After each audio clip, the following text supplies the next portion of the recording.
Pull 1 milliliter of broth into the pipette, flame the mouth, place the cap. Then open the vial and add the broth.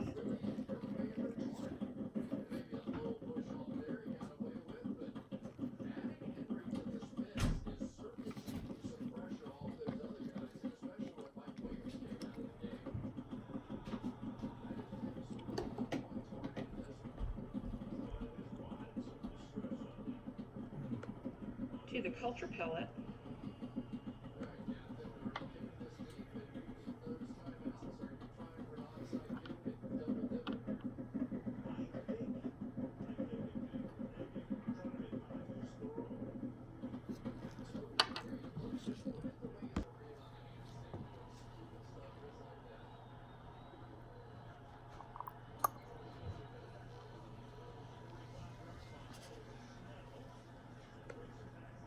and replace the cap. You can't flame the mouth of the vial because it's made of plastic, so work quickly. Then let the vial sit for at least 30 seconds. 30 seconds allows time for the culture pellet to absorb the broth, soften, and dissolve. After 30 seconds, remove the cap of the vial and use the pipette to break up any of the lyophilized culture that hasn't dissolved yet. Pull the contents into your pipette.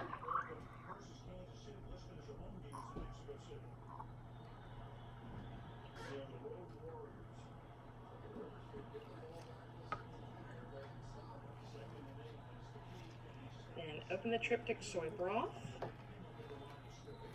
flame the mouth,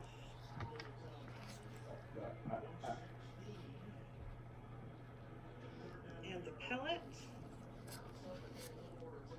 flame the mouth again.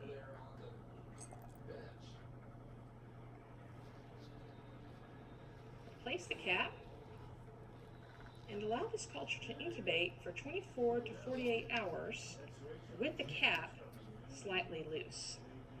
Then check for signs of growth, such as increased sediment deposited in the bottom of the tube or turbidity, cloudiness, especially when the tube is tapped or rolled to mix its contents. If there's no growth, continue to incubate. When growth is apparent, the culture is fully removed. Take a sterile inoculating loop out of its packaging and hold it in your dominant hand. This is usually the hand you write with.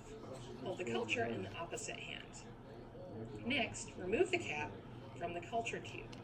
One way to do this is to put the pinky and or ring finger of your dominant hand around the cap, then remove the cap. Hold the cap and don't put it down on your work surface. Keep the tube at an angle to keep dust out of the mouth. Then flame the mouth of the tube.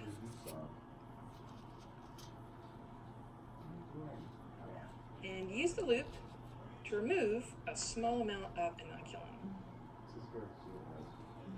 Flame the mouth of the tube, replace the cap, and put the culture aside. Take the fresh tube of sterile broth, remove the cap in the same way, and keeping the tube at an angle, flame the mouth. It's already on there.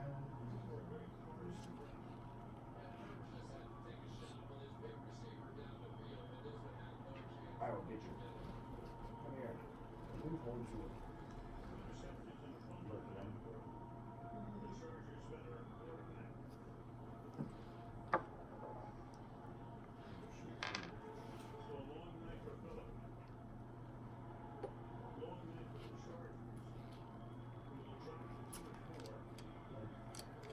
Look at that, wow.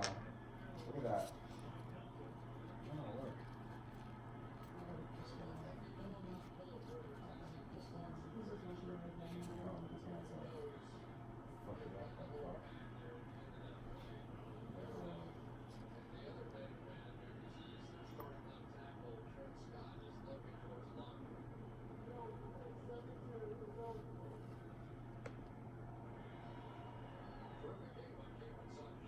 Insert the loop into the mouth, swirl the loop a few times, remove the loop, and flame the mouth. Replace the cap, and put the loop in the disposal jar.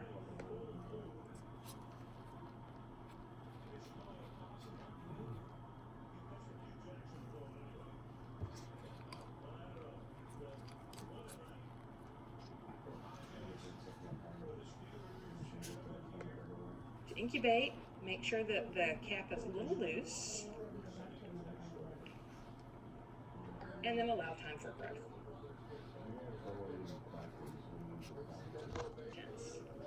Take a sterile inoculating loop out of its packaging and hold it in your dominant hand. This is usually the hand you write with. Hold the culture in the opposite hand. Next, remove the cap from the culture tube. One way to do this is to put the pinky and or ring finger of your dominant hand around the cap, then remove the cap. Hold the cap and don't put it down on your work surface. Keep the tube at an angle to keep dust out of the mouth. Flame the mouth of the tube and use the loop to remove a small amount of inoculum.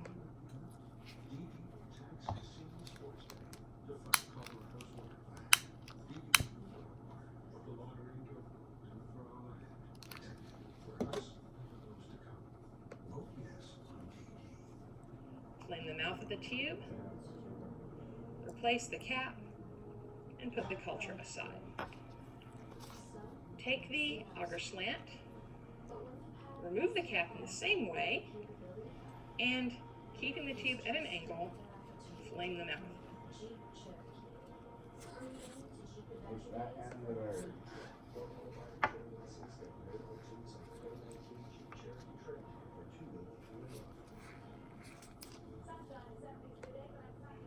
Insert the loop into the tube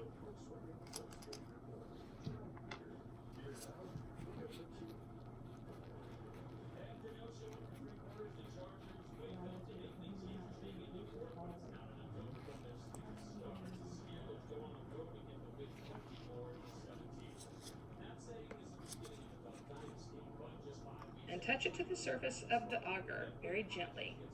Pull the loop gently back and forth several times across the surface of the slant, being careful not to gouge down into the auger.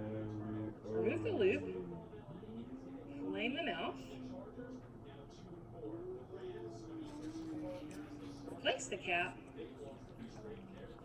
put the loop in the disposal jar, and make sure the cap is a little loose for incubation. Let's take a closer look at inoculation of the auger slant. Notice I touch the loop very gently to the surface and move it back and forth, a little like the movement of a fish's tail, which is why it's a packet of inoculating loops, taking care not to contaminate any of the remaining loops. Take your broth medium, this is the source of your inoculum, take the cap off and flame the mouth of the tube. Put your inoculating loop in and obtain just a loop full of the broth. Beautiful.